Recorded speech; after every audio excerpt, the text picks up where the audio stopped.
Usa ka 7 anyos nga batang lalaki ang napalgang patay human na lumos samtang naligo sa suba sa Barangay Balulang ni adtong Easter Sunday sa Cagayan de Oro City.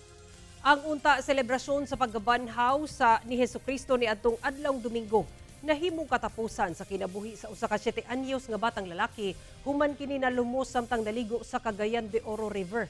Sumala pa nga kauban matud pa sa mga bata ang iyang inahan, mga paryente ug mga silingan aron magselebrar sa Easter Sunday.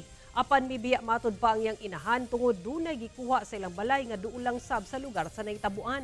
Pagbalik sa inahan sa bata, nakurat na lang siya dihang nasayran nga nawala na ang iyang 7 anyos nga anak.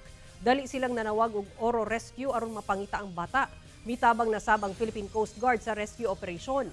Pasado alas 11 sa buntag adlawng Lunes na nakit-an ang patayng lawas sa bata nga naglutaw sa mismong didto mismo sa ubos sa Isalina Bridge sa Cagayan de Oro City. Sa karon na turnover na sa kabanay sa bata ang iyang patayng lawas aron ipahiluna.